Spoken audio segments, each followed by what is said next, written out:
The phone booth on Rue de Rivoli smelled like urine and stale cigarettes. Zamir pressed the receiver against his ear. His hand was shaking. The voice on the other end spoke Arabic. 3 words. Then the line went dead. Zamir had 90 seconds before the next metro train arrived.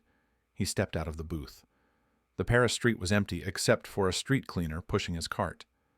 The cleaner wore a brown jacket, wrong color for the municipal service. Zamir walked north, forcing himself not to run. Inside his coat pocket, the message decoded to something simple. They know you're here. This was September 5th, 1972. 8 hours earlier, 11 Israeli athletes had been murdered in Munich. The bodies were still warm when Zamir received his orders. He was the director of Mossad. Israel's Prime Minister, Golda Meir, had summoned him personally. Her instructions took less than a minute to deliver. Find them, kill them, all of them. No trial, no extradition, no publicity. The men responsible for Munich would simply disappear. Zamir had a list, 12 names, Black September operatives who planned or executed the Olympic Massacre. The list sat in a safe in Tel Aviv. It was classified above top secret. Only 7 people in the Israeli government knew it existed, but someone had leaked. The man in the brown jacket turned down an alley. Zamir caught the glint of a gun barrel. He ducked into a metro entrance. The stairs descended into fluorescent yellow light. His shoes clicked on concrete. Behind him, footsteps echoed. 2 sets, maybe 3. His Beretta was in a hotel room across the Seine. The platform was crowded. Morning commuters.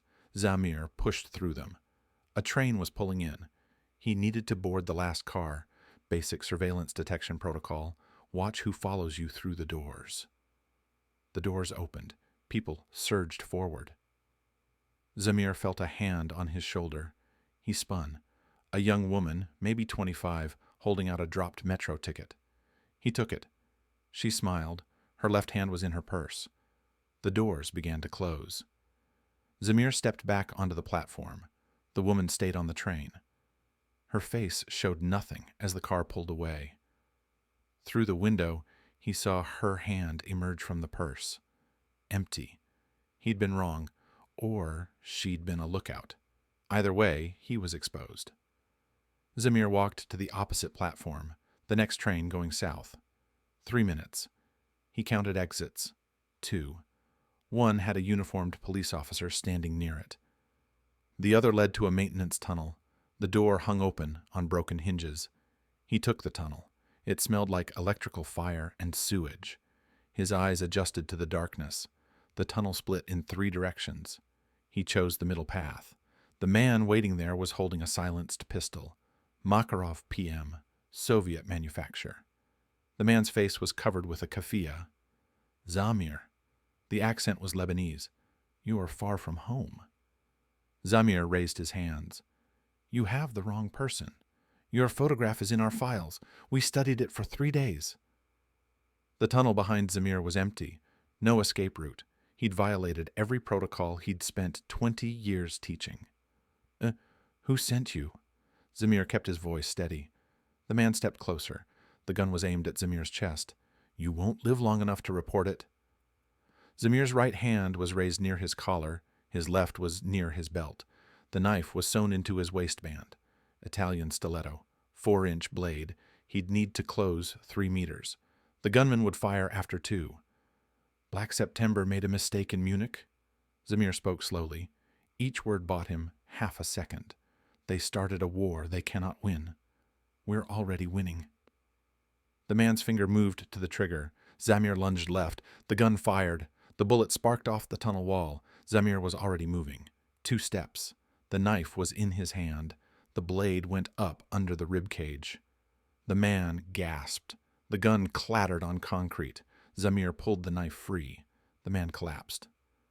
Blood spread across the tunnel floor. Zamir took the gun. He checked the magazine. 5 rounds left. He searched the body. No identification. No papers. Just a receipt from a cafe in the 11th arrondissement. He left through a service exit that opened into a parking garage. His hands were covered in blood. He washed them in a puddle of rainwater. The water turned pink. 20 minutes later, he was in a taxi heading to Charles de Gaulle Airport. The driver didn't speak. Zamir stared out the window. Paris was beautiful in the autumn light. He wouldn't see it again for 15 years. On the plane back to Tel Aviv, Zamir opened his briefcase. Inside was a photograph. 11 faces, Israeli athletes, dead because they'd been selected for their religion, dead because they'd been in the wrong place, dead because someone needed to make a statement. He'd killed a man in a tunnel. It had felt mechanical, necessary, like removing a tumor. The moral calculations would come later. Right now, he needed to build a team. The operation already had a name, Committee X. The designation was bureaucratic, bloodless. It concealed the real purpose: assassination, state-sanctioned murder, revenge dressed up in intelligence terminology. Golda Meir had been explicit.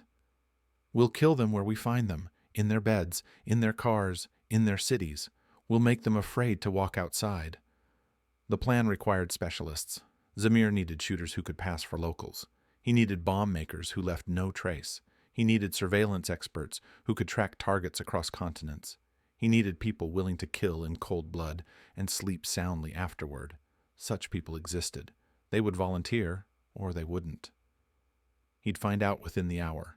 The plane touched down in Tel Aviv at sunset. Zamir went directly to Mossad headquarters. The building was unmarked, gray concrete, high walls, guard posts every 50 meters. Inside, 3 men were waiting. Mike Harari, Keaton unit commander. 42 years old, short, compact. He'd killed 14 people in the line of duty.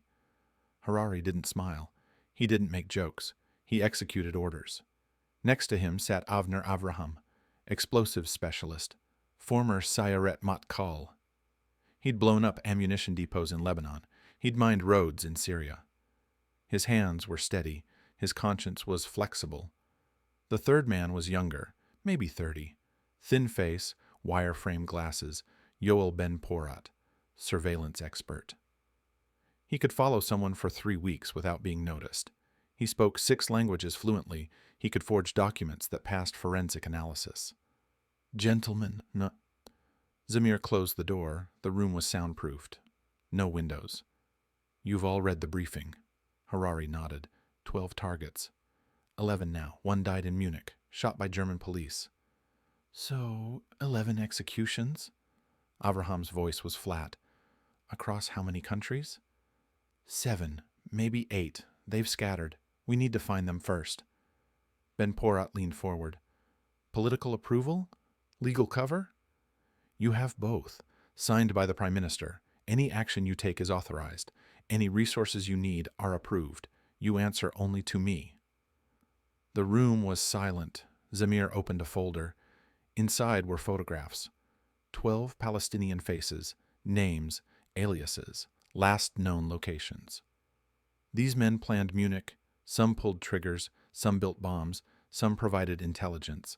All of them are responsible. Harari picked up one photograph. Ali Hassan Salameh, Force 17 commander. He's protected by Fatah security. Nothing is impossible, just expensive. How expensive? Avraham asked. Unlimited budget, Swiss accounts, untraceable funds. You need $20,000 for an operation. You have it.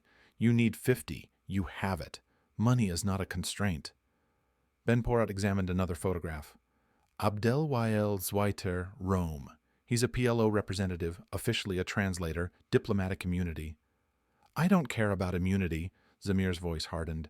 These men killed 11 Israelis. We'll kill them. The 3 men exchanged glances. They were being asked to become assassins, not soldiers, not intelligence officers. Killers operating in foreign countries, breaking every law, violating every treaty. Harari spoke first. When do we start? Tonight. Zweiter is the first target. He lives in Rome, apartment building near the Piazza Annibaliano. He walks home from work at 9 p.m. Same route every night. He's careless. How many team members? Ben Porat asked. You 3, plus support. You'll have surveillance teams in each city, local Sayanim who provide logistics, safe houses, weapons, documents, everything you need. Sayanim were volunteer helpers, Jewish citizens of foreign countries who assisted Mossad operations. They weren't spies. They didn't gather intelligence. They just provided support when asked. No questions, no records.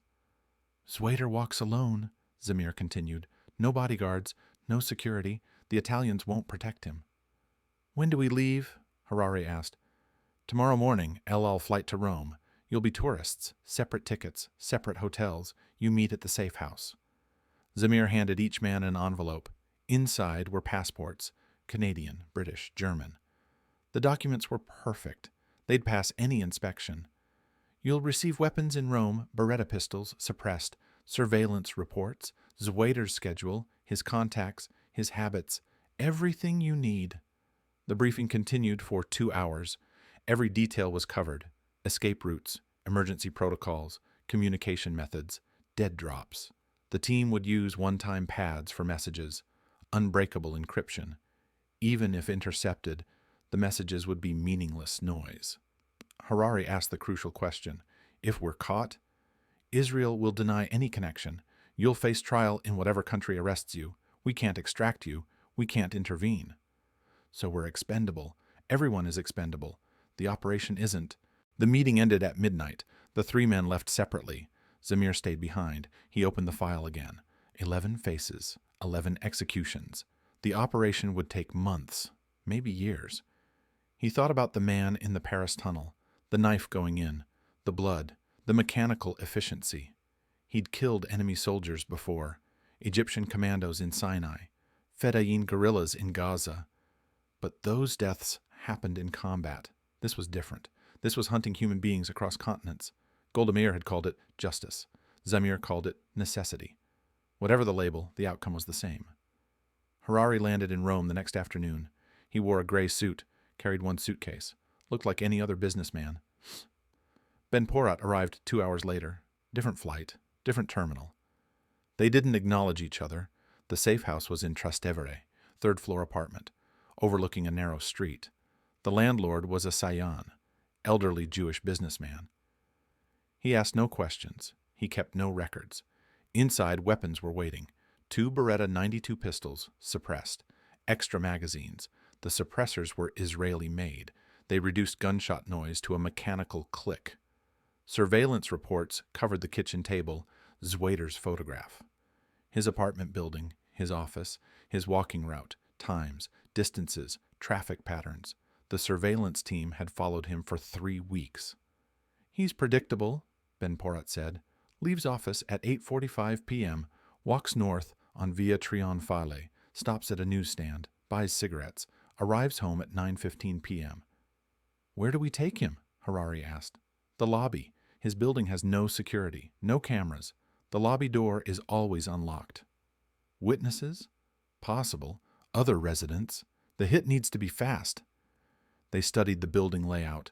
Entrance, lobby, elevator, stairs. Zweiter lived on the 4th floor. The lobby was small, marble floor, mailboxes on one wall. 2 shooters, Harari decided. Both in the lobby, waiting. He walks in. We fire. We walk out. 60 seconds total. The building, Ben Porat asked. Suppressors. Most people won't recognize the sound. They'll think it's a car backfiring. The plan was simple. Simplicity reduced errors, reduced variables. The fewer moving parts, the less could go wrong. October 16th, 1972. The team moved into position at 8 p.m. Harari and Ben Porat entered Zweiter's building. They wore dark coats. Their pistols were hidden. They stood in the lobby, pretending to check mailboxes. 9 p.m. came. No Zweiter, 9:15. Nothing. 9:30. The target was late. Harari's hand was on his pistol. His palms were sweating. Every minute increased the risk. Someone could walk into the lobby. Someone could question why they were waiting. 9:45. The door opened. Zweiter walked in. He was alone, carrying a briefcase, wearing a tan jacket. He didn't notice the 2 men. He headed toward the elevator. Harari stepped forward. Abdelwael Zweiter. Zweiter turned. His face showed confusion. Then recognition. Then fear. Harari fired. 3 shots. Chest. Zweiter stumbled backward. Ben Porat fired twice more. The suppressed pistols made sharp clicking sounds. Zweiter collapsed. The entire sequence took 4 seconds. Harari checked the body. No pulse. They walked out the front door. A car was waiting. Avraham was driving. They pulled into traffic. The operation's first execution was complete. 10 targets remained. The car turned onto Via Veneto. Rome's streetlights blurred past. Harari sat in the back seat. His hands were steady now. The adrenaline was fading. Ben Porat stared straight ahead. Nobody spoke. Avraham drove at exactly the speed limit, stopping at every red light, following every traffic rule. The best way to avoid attention was to be invisible. They abandoned the car in a public garage near Termini Station, wiped down the door handles, the steering wheel. Anywhere, they might have left prints. The car was stolen. Plates were fake. It would take Rome police 3 days to trace it. By then, the team would be in 3 different countries. Harari and Ben Porat took separate taxis to separate hotels. They'd check out in the morning, different times. Different routes to the airport. The operation's first phase was complete, but Zweiter was just the beginning. Back in Tel Aviv, Zamir received the coded message at 2 a.m. Package delivered. He decoded it twice to be certain. Then he opened the file, crossed out Zweiter's name. 10 targets left. The next name on the list was Mahmoud Hamshari, PLO representative in Paris. He lived on Rue d'Alessia, apartment 12, B, 4th floor. He had a wife, a daughter. The file contained their photographs, their daily schedules, their vulnerabilities. Hamshari was more careful than Zweiter. He varied his routes. He checked for surveillance. He had contacts in French intelligence who warned him about threats. Getting close would require precision. Zamir assigned the hit to a different team, Dr. Masib Hanafi, codename The Professor. He was a bomb maker, 63 years old, Egyptian-born Israeli. He'd been building explosive devices for Mossad since 1956. His bombs never failed. They never left forensic evidence. They were works of art. The Professor arrived in Paris on November 20th, 1972.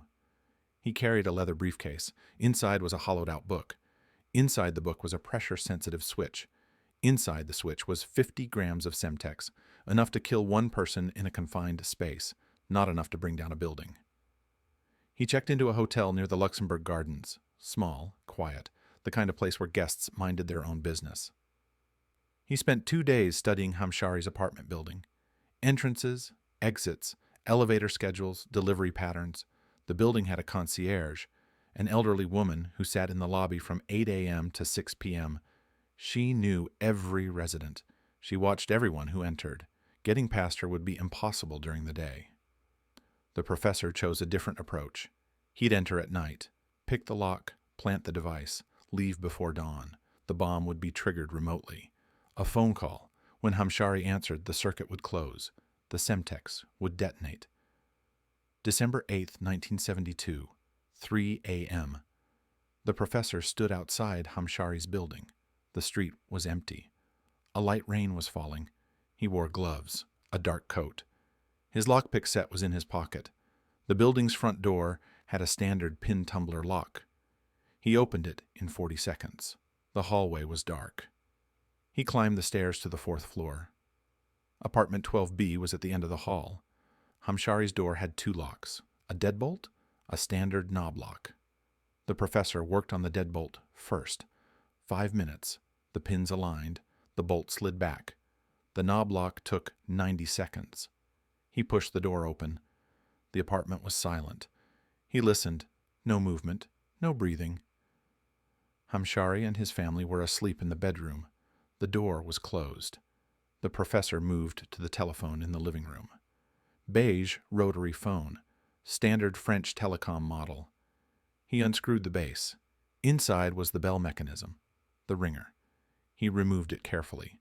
He placed his device inside, connected the wires, red to positive, black to negative. The pressure switch was set to activate when the receiver lifted. The circuit would complete when someone answered a call. He reassembled the phone, checked the connection. Everything was secure. The device was invisible. Even if someone inspected the phone, they'd see nothing unusual. The Semtex was hidden behind the ringer housing.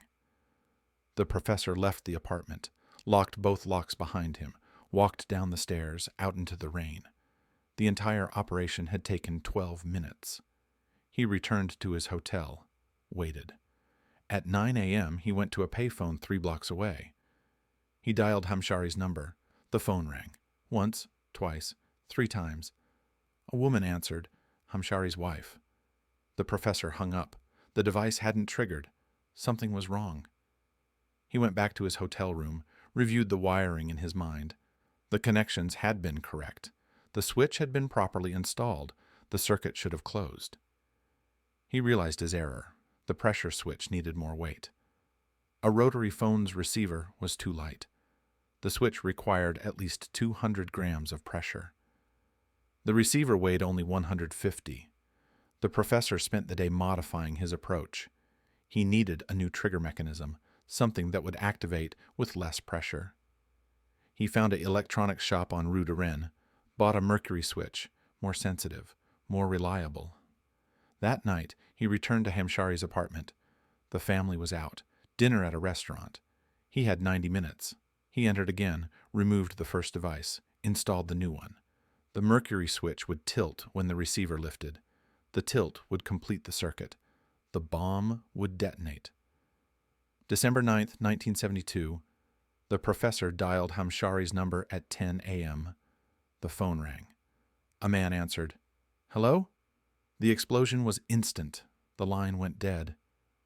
The professor hung up. He walked back to his hotel, packed his suitcase, checked out. He was on a plane to Tel Aviv by noon. In Paris, Mahmoud Hamshari was dead. The blast had destroyed his face, his chest, his arms. His wife had been in the kitchen. She survived. His daughter had been at school. The French police found fragments of the bomb, mercury switch, Semtex, professional work. They never found the bomber. They never identified the explosive signature. They never connected it to Israel. Zamir crossed another name off the list. 9 targets remained. The operation was accelerating. The teams were getting faster, more efficient, less concerned with subtlety. The third target was Hussein Abad al-Shir, PLO contact in Cyprus. He lived in Nicosia, room 212 at the Olympic Hotel. This time the method was simpler. A bomb under his bed, remote detonation. No phone calls, no elaborate triggers, just Semtex and a radio receiver. The team planted the device on January 24th, 1973. The hotel had minimal security. No cameras, no guards, just a desk clerk who read magazines and ignored guests. Al-Shir returned to his room at 11 p.m. He turned on the light, locked the door, started to undress. The bomb went off at 11:17 p.m. The explosion tore through the floor, through the ceiling. Al-Shir's body was found in pieces. The blast killed him instantly. It also injured 3 other guests. Collateral damage, acceptable losses. Zamir's superiors in Tel Aviv began to worry. The operations were successful. But they were getting messy. Too much attention, too many witnesses, too much international scrutiny. Golda Meir called a meeting, January 30th, 1973, her office in Jerusalem. Zamir was present. So was Defense Minister Moshe Dayan and Aharon Yariv, former military intelligence chief. The French are asking questions, Meir said, about Hamshari. The bomb was sophisticated. They know it wasn't amateurs. They suspect us, Zamir asked. They suspect everyone, but yes, us most of all. Dayan leaned forward. We need to slow down, space out the hits, make them less obvious. That gives the targets time to hide, Zamir said, time to improve their security, time to disappear. Better than giving the world proof that Israel is running assassination squads across Europe. Yariv nodded. The Americans are also concerned. They've made quiet inquiries. They know something is happening. They haven't confronted us directly, but they will. Meir was silent for a moment. Then she spoke.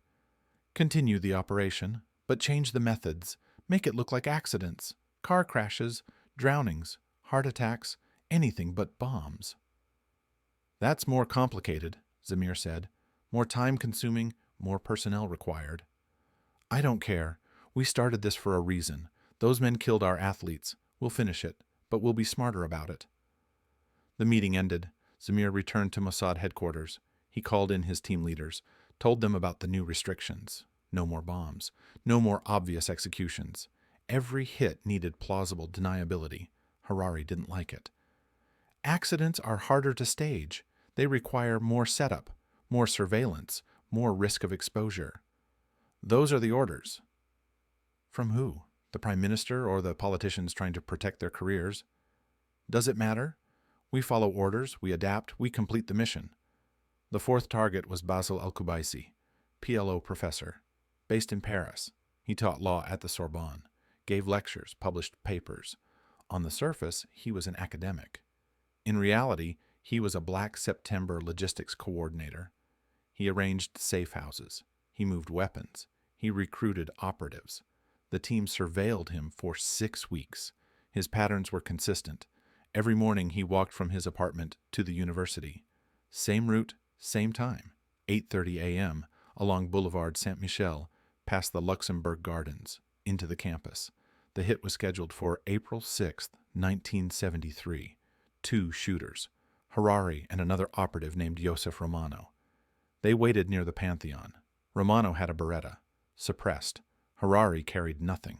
He was the spotter.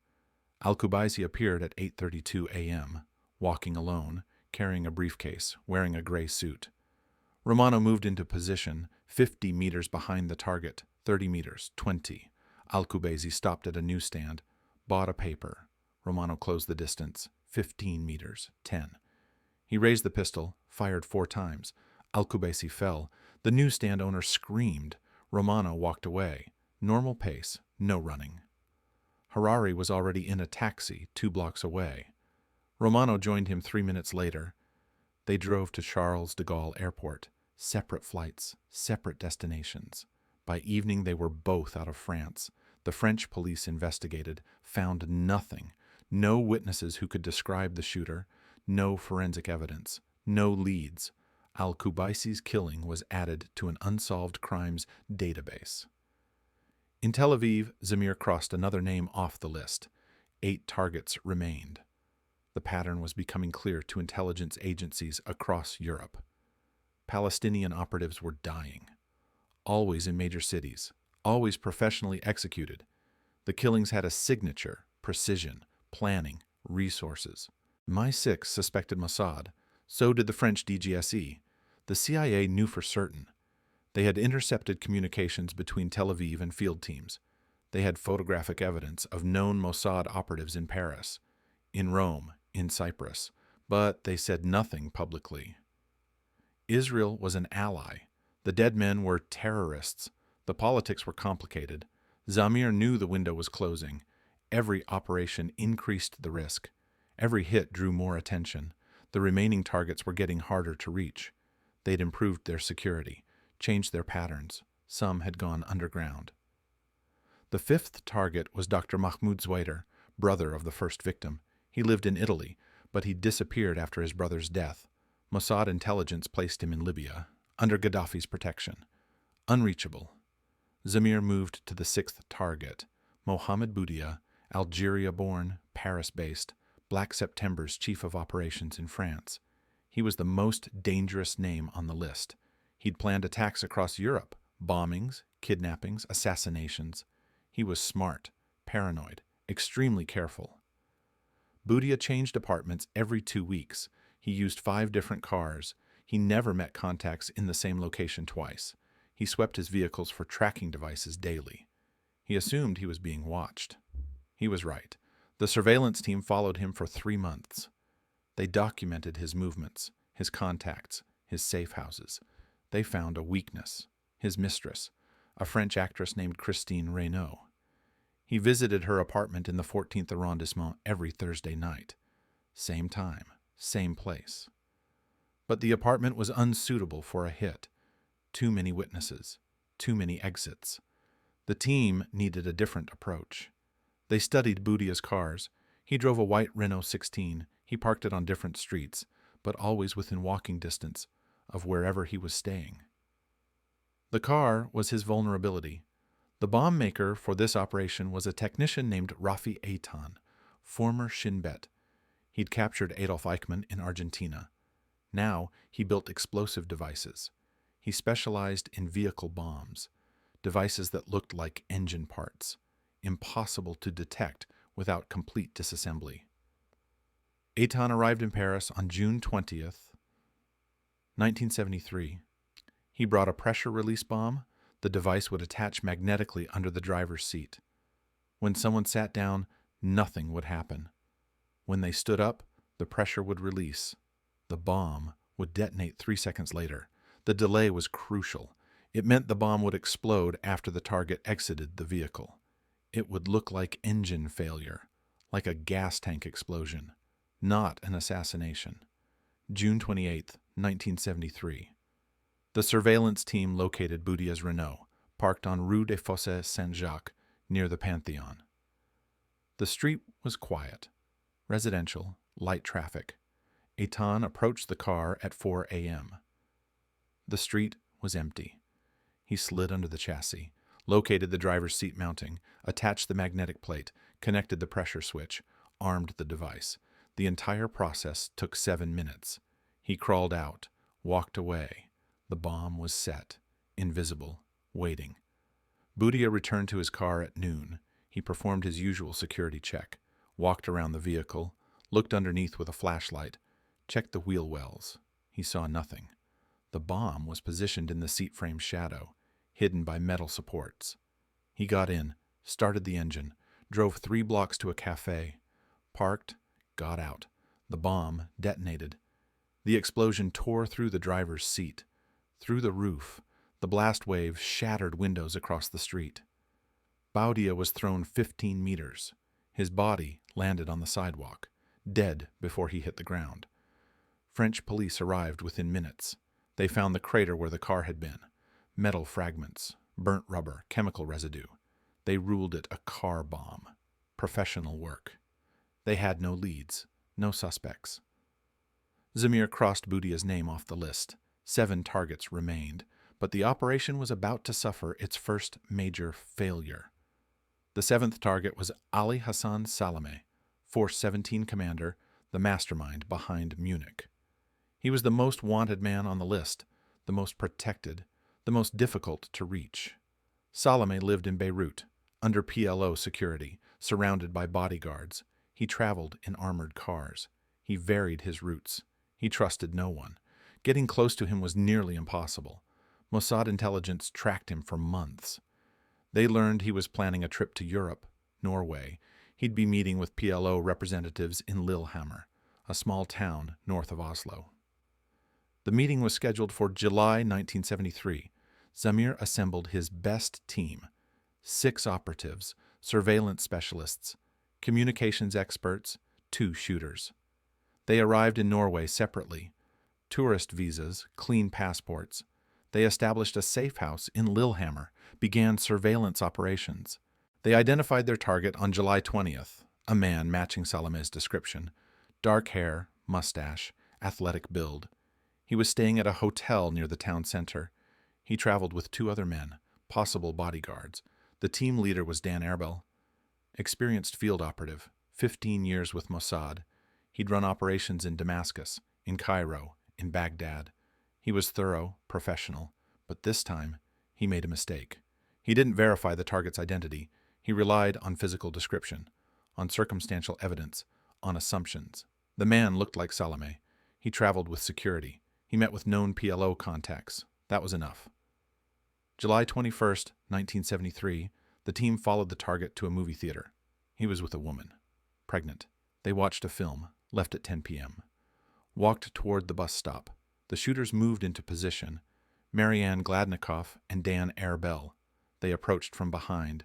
Erbel fired first. 2 shots. The target fell. Gladnikoff fired 3 more. The woman screamed. She threw herself over the body. They ran to a waiting car, drove north. The plan was to reach Sweden, cross the border, disappear. But Norwegian police responded faster than expected. They set up roadblocks. Within an hour, they'd arrested 2 team members at a checkpoint. The arrests led to the others. By July 23rd, all 6 operatives were in custody. Norwegian intelligence interrogated them separately, methodically. The team's cover stories fell apart. Their passports were fake. Their documentation was forged. Worse. The dead man wasn't Ali Hassan Salameh. His name was Ahmed Bouchiki, a Moroccan waiter. He'd been walking home with his pregnant wife. He had no connection to terrorism, no connection to the PLO. He was an innocent man. The Norwegian government was furious. They'd discovered a Mossad hit team operating on their soil. They'd caught them executing a man in cold blood. The international scandal was immediate, massive, unavoidable. Israel initially denied involvement, but the evidence was overwhelming. The arrested operatives eventually broke. They confirmed they worked for Mossad. They confirmed the operation. They confirmed Zamir had authorized it. 5 operatives were tried in Norwegian court. 2 were convicted of murder, sentenced to 5 years in prison. The others received shorter sentences. All were eventually released, sent back to Israel. But the damage was done. The operation was exposed. The international community knew Israel was running assassination teams across Europe. The diplomatic fallout was severe. Norway expelled Israeli diplomats. France launched investigations. Switzerland did the same. Golda Meir called an emergency meeting. August 10th, 1973. She was furious. You killed an innocent man. You got our people arrested. You exposed the entire operation. Zamir had no defense. We acted on bad intelligence. We failed to verify the target. It was a catastrophic error. More than an error, a disaster. Every intelligence agency in Europe is hunting for our operatives now. Every Palestinian target has gone underground. The operation is finished. We still have 7 names on the list. The list doesn't matter anymore. We can't operate in Europe. We can't risk another exposure. The political cost is too high. Defense Minister Dayan agreed. We need to suspend all operations. Bring everyone home. Wait until this settles. And let the remaining targets go free? Zamir asked. Yes, that's exactly what we do. The meeting ended. Operation Wrath of God was suspended, not canceled, suspended. The distinction was important. The mission wasn't over, just paused. Zamir returned to his office.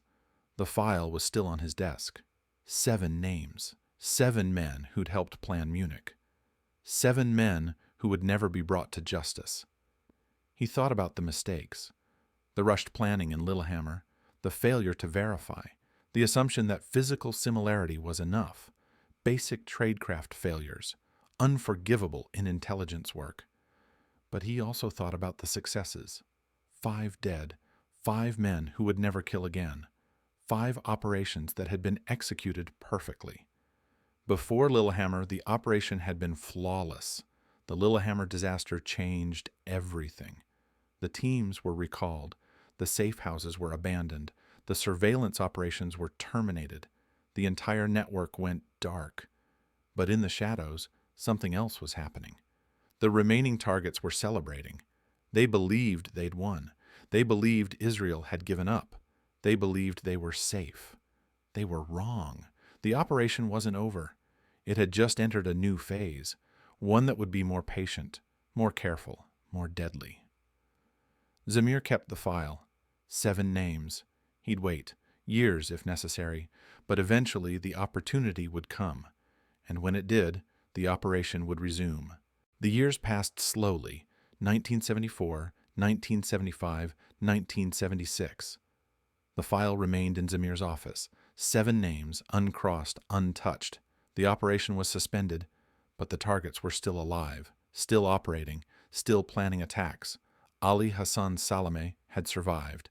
He'd been the intended target in Lillehammer. The man who actually died had been a waiter. Salameh learned of the mistake. He understood how close he'd come. He improved his security, doubled his bodyguards, stopped traveling to Europe entirely. But he made one critical error. He fell in love. Her name was Georgina Rizak, Lebanese, former Miss Universe, beautiful, high profile, visible. She was his weakness. Salameh married her in 1978. The wedding was public. Photographs appeared in Beirut newspapers, the ceremony, the reception, the couple smiling. Mossad analysts saw the photographs. They began building a new file. Georgina Rizak lived in a specific apartment building, Rue Verdun, West Beirut. Expensive neighborhood, good security. But not impossible. Salome visited her 3 times per week. Tuesday, Thursday, Saturday, always in the afternoon. Always in an armored Mercedes. Always with bodyguards. The surveillance team spent 6 months documenting his patterns. The route never changed. Down Rue Verdun, past the British Embassy, left turn onto Rue Madame Curie. The Mercedes would slow for the turn. That was the vulnerability. Zamir brought the intelligence to Prime Minister Menachem Begin. Begin had replaced Golda Meir in 1977. He was more hawkish, more willing to take risks. He reviewed the file. Salome planned Munich, Zamir said. He's killed more Israelis than anyone else on the list. He's Force 17 commander. He coordinates security for Arafat himself. And you want to kill him in Beirut, in the middle of a city, surrounded by PLO forces. We have a plan. It's precise. It's contained. Minimal collateral damage. Begin studied the photographs, the route, the timing, the apartment building. If this fails, if our people are caught, if civilians die, the international response will be worse than Lillehammer. It won't fail. That's what you said about Lillehammer. Lillehammer failed because we didn't verify the target. This time we have 6 months of surveillance. Photographs, video footage, voice recordings. We know it's Salome. Begin was silent for a long moment. Then he nodded. Approved. But this is the last one. After Salome, the operation ends. No more names, no more targets. We close this chapter. Understood. The team assembled in January 1979. 8 operatives. The bomb maker was Erica Chambers. British cover identity. Real name unknown. She'd built explosive devices for Mossad for 12 years. She specialized in remote detonation, radio-triggered bombs, undetectable, reliable. She arrived in Beirut on January 10th, tourist visa. She carried 2 suitcases. One contained clothing, the other contained components, Semtex, detonators, radio receivers, disguised as electronic equipment. The Lebanese customs inspectors never looked closely. The safe house was in Hamra district, 2nd floor apartment, rented under a false name. Chambers spent 5 days assembling the device, 300 grams of Semtex, shaped charge, directional blast. The explosion would focus towards the street, away from buildings, reducing civilian casualties. The trigger was a radio receiver, frequency 447 megahertz. The transmitter would be operated from a parked car 200 meters away. Line of sight, no obstructions. When Salome's Mercedes passed, the operator would press the button. The bomb would detonate instantly. The placement was critical. Chambers chose a parked Volkswagen Beetle, light blue. It had been sitting on Rue Madame Curie for 3 weeks. Expired registration. Flat tire. Nobody had moved it. The owner had apparently abandoned it. January 20th, 1979. Chambers approached the Volkswagen at 4 a.m. The street was empty. She picked the door lock. 30 seconds. She placed the bomb under the driver's seat, connected the receiver, armed the device, locked the car, walked away. The surveillance team confirmed Salome's schedule. Tuesday, January 22nd. He would visit Georgina at 2 p.m. The route would be the same. Down Rue Verdun, left onto Rue Madame Curie. The transmitter operator was positioned in a rented Peugeot, parked across from the Volkswagen. He had clear sight lines. The transmitter was in a briefcase on the passenger seat. 1 button, press and release. 2 p.m. arrived. The surveillance team radioed confirmation. Target mobile, en route. The operator waited. His hand was on the briefcase. His palm was sweating. This was the most important target on the list. The mastermind behind Munich. The man who'd killed 11 Israeli athletes. The Mercedes appeared. Dark blue, armored, tinted windows. It slowed for the turn onto Rue Madame Curie, exactly as predicted. The operator pressed the button. The explosion was massive. The Volkswagen disintegrated. The shaped charge directed the blast horizontally. It struck the Mercedes broadside. The armored plating couldn't withstand the force. The car flipped, landed on its roof. Flames erupted. Salome was in the back seat. The blast had torn through the side panel. Shrapnel had penetrated his chest, his abdomen. He was still alive, barely. His bodyguards pulled him from the wreckage. He died on the way to the hospital. 4 other people died in the blast. 2 bodyguards, a passerby, a woman in a nearby building. The explosion had been more powerful than calculated. The collateral damage was higher than planned, but Salome was dead. The primary target was eliminated. The mastermind of Munich was gone. The operator abandoned the Peugeot, walked 3 blocks, got into a waiting taxi. He was at Beirut airport within an hour. On a flight to Athens by evening. The entire team was out of Lebanon within 24 hours. The PLO investigated. They found fragments of the bomb, radio receiver, Semtex residue, professional work. They knew it was Mossad, but they had no proof, no evidence they could present internationally. Zamir received the confirmation that night. He opened the file, crossed out Salome's name. 6 targets remained. But Begin had been clear. The operation was over. No more hits, no more assassinations.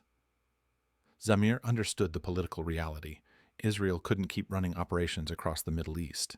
The costs were too high. The risks were too great. But 6 names remained uncrossed. 6 men who'd helped plan Munich. 6 men who'd never faced justice. He closed the file, locked it in his safe. The operation was finished. Operation Wrath of God had lasted 7 years. It had killed 6 targets, failed on 1, left 6 untouched. But the impact went beyond the body count. Palestinian operatives across Europe had changed their behavior. They looked over their shoulders. They varied their routes. They trusted no one. The fear was constant, pervasive. That was the real victory. Black September had effectively ceased operations. The organization still existed on paper, but it no longer functioned. Its leaders were dead or hiding. Its operatives were scattered. Its infrastructure was dismantled. The Munich Massacre had cost 11 Israeli lives. Operation Wrath of God had cost 6 Palestinian lives. The mathematics of revenge were simple, incomplete, but sufficient. Zamir retired from Mossad in 1974. His successor continued some surveillance, maintained some files, but no more executions were authorized. The era of assassination operations was ending. The remaining 6 targets lived out their lives.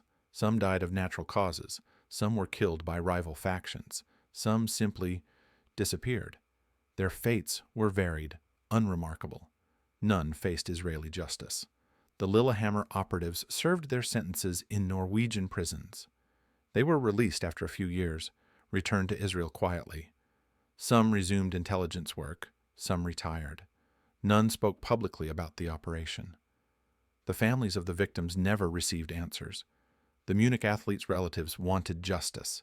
They wanted trials. They wanted the perpetrators held accountable. Instead, they got secret assassinations, unacknowledged operations, shadows, and silence. Golda Meir was asked about Operation Wrath of God in 1976. A journalist questioned her directly. Did Israel hunt down the Munich killers? She gave her standard response. Israel does not discuss intelligence operations. But did it happen? I will say this. The men responsible for Munich lived in fear every day until they died. That is all I will say. The journalist pressed further. Is that an admission? It's a statement of fact. Make of it what you will. The operation remained officially unacknowledged until decades later. In 1999, former operatives began speaking. Writing memoirs, giving interviews, the details emerged slowly, reluctantly. The full scope took years to piece together. Zavi Zamir never spoke publicly. He died in 2012, age 90. The file remained classified. The complete list of targets was never officially released. Some names were confirmed, others remained speculative. The true body count was unknown. What was certain was the precedent. Operation Wrath of God established a template. Targeted killings, extraterritorial operations, state-sanctioned assassination. Other countries studied the methods, adopted the tactics. The operation became a blueprint. The ethics remained debatable: assassination without trial, execution without due process, revenge without legal framework.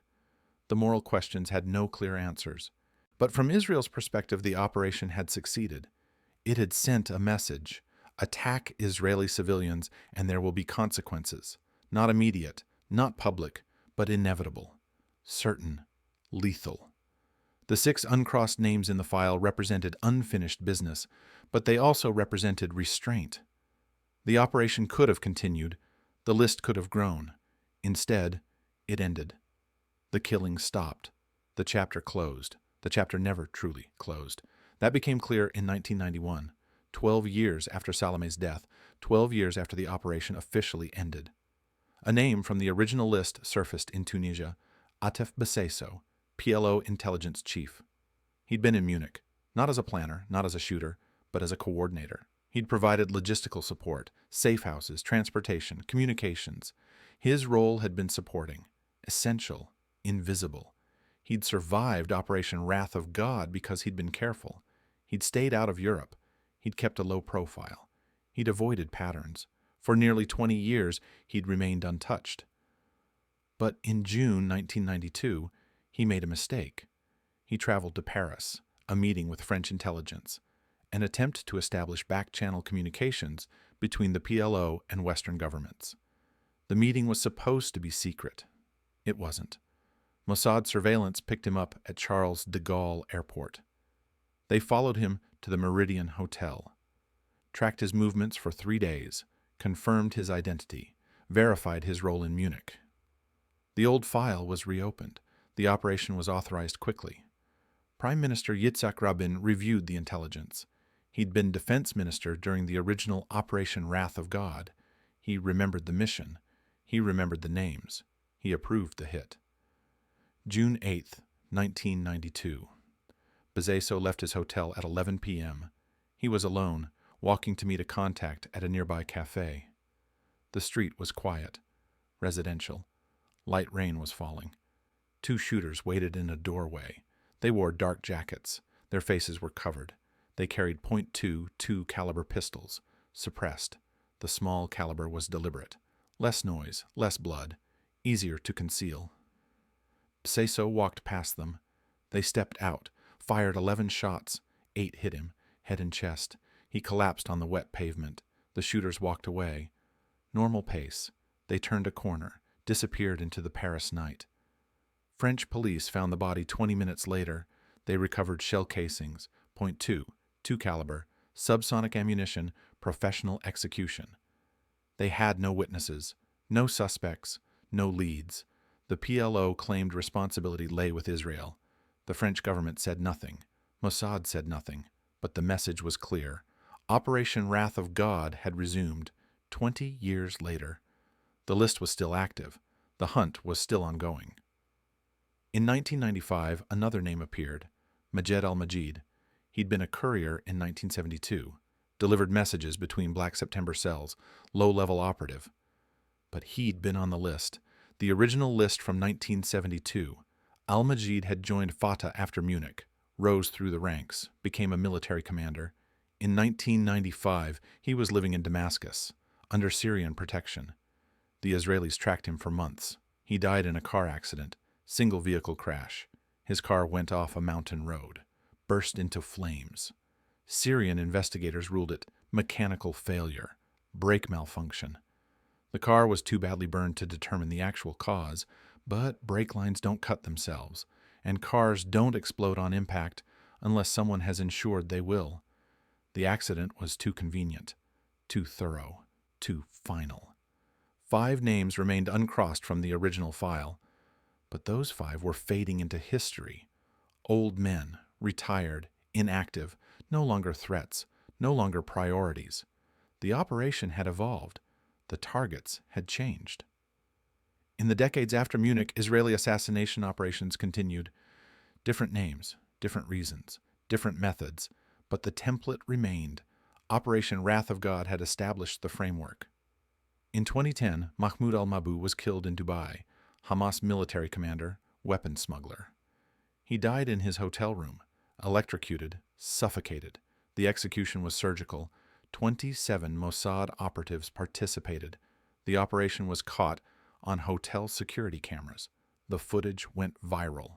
The Dubai police released the video, showed the team entering the hotel, following al-Mabou, entering his room, leaving 30 minutes later. The operatives used fake passports: British, Irish, French, German.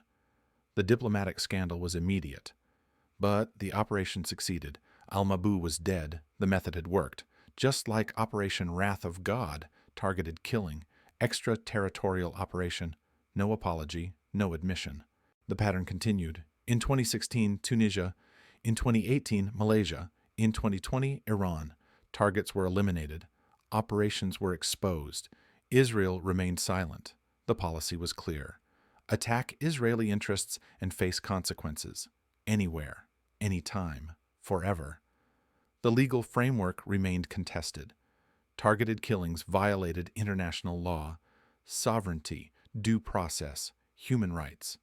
But Israel operated under a different calculus. Security trumped legality. Necessity justified action. Survival required hard choices. The United Nations condemned the operations. Human rights organizations protested. Foreign governments objected, but none intervened militarily. None imposed significant consequences. The operations continued. Operation Wrath of God had proven something fundamental.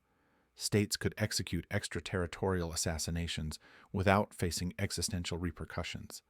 The international order would complain, would investigate, would condemn, but would not act. Other nations learned the lesson. Russia began using similar tactics. Litvinenko in London, Skripal in Salisbury. Saudi Arabia killed Khashoggi in Istanbul. The methods varied. The principle remained. State assassination had been normalized. The Munich families watched this evolution with mixed feelings. Some felt vindicated. The killers had been hunted. Justice had been served. Others felt disturbed. The cycle of violence had perpetuated. More people had died. The killing had never stopped. Ankie Spitzer lost her husband in Munich. Andre Spitzer, fencing coach, 27 years old. She spent decades demanding accountability, demanding trials, demanding justice through legal means. "I wanted them in court," she said in a 2012 interview. "I wanted them to face their crimes publicly. Instead, they were shot in dark streets. That's not justice. That's revenge." But others disagreed. Ilana Romano lost her husband Yosef, weightlifter, 32 years old, father of 3. She supported Operation Wrath of God completely. "They murdered my husband in cold blood," she said. "They deserved what they got, every single one of them. I only wish they'd gotten all 12. The debate had no resolution. Justice versus revenge. Legal process versus immediate action. Both perspectives were valid. Both were incomplete. The final revelation came in 2016. A former Mossad operative named Michael Harari gave a deathbed interview. He was 92, dying of cancer. He wanted the truth recorded. "We got 6 names," he said, "plus 2 more years later, 8 total. 4 remain alive. But they're old men now, 70s, 80s. They're no threat anymore." The interviewer asked the crucial question: "Do you regret the operation?" Harari was silent for a long moment. Then he spoke. "I regret Lillehammer. That was a disaster. An innocent man died because we failed our most basic responsibility: verify the target. That haunts me." "And the others?" "No regrets. They planned Munich. They killed 11 people, athletes, coaches, innocents. Someone had to respond. We did." "Was it worth it?" "That's the wrong question. It wasn't about worth. It was about necessity, about sending a message. If you kill Israelis, we will find you. We will kill you. Doesn't matter how long it takes." Did the message work? Black September stopped operating. The PLO became more careful. Fewer attacks on Israeli civilians abroad. So yes, the message worked.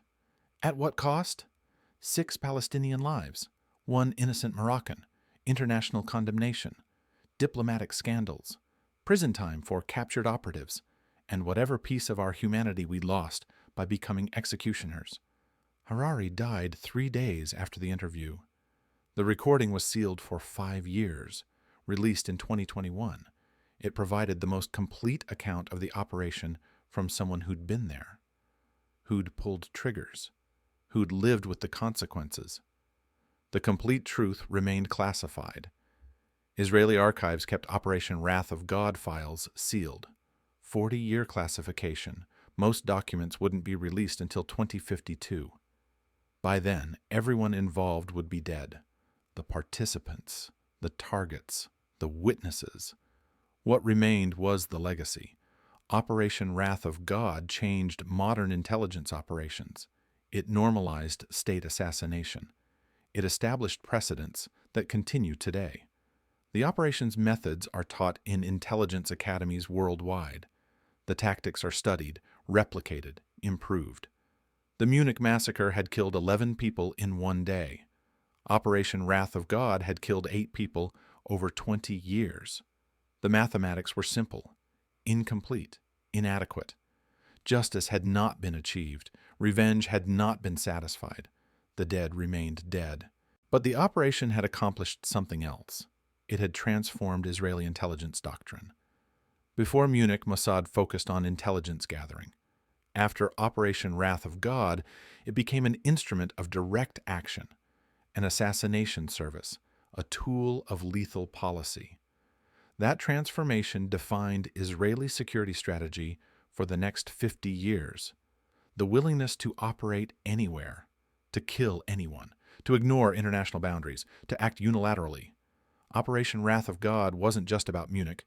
It was about establishing a new paradigm. The last surviving member of the original hit teams died in 2018. His identity was never revealed. He'd spent 46 years living under an assumed name, working ordinary jobs, raising a family. Nobody knew what he'd done, what he'd been. The file remained in Mossad headquarters. 11 names, 6 crossed out from the original operation, 2 crossed out in later years, 3 never touched. Those 3 names represented the operation's incompleteness, the mission that never fully finished. But perhaps that was appropriate. Revenge is never complete. Justice is never perfect. The dead don't return. The past doesn't change. All that remains is the decision to stop, to end the cycle, to close the file. Operation Wrath of God closed in 1992. 50 years after Munich, 20 years after it began. The hunt was over. The operation was finished. The names remained on the list. But the killing had stopped. The legacy continued. The methods persisted. The operations evolved. But that specific mission, those specific targets, that specific response to Munich, it ended. Not with victory, not with failure, just with time, with exhaustion, with the recognition that some things cannot be avenged, some wounds cannot be healed, some debts cannot be repaid. The 11 Israeli athletes remained dead. The 8 Palestinian operatives remained dead. The 1 Moroccan waiter remained dead. The collateral victims remained dead. Everyone touched by Operation Wrath of God carried scars, visible or hidden, acknowledged or denied. That was the final truth. The operation succeeded tactically, failed morally, changed everything strategically, and resolved nothing fundamentally. The cycle of violence continued. The methods became normalized. The killing never stopped. It just changed targets, changed locations, changed justifications. Operation Wrath of God ended, but the wrath remained.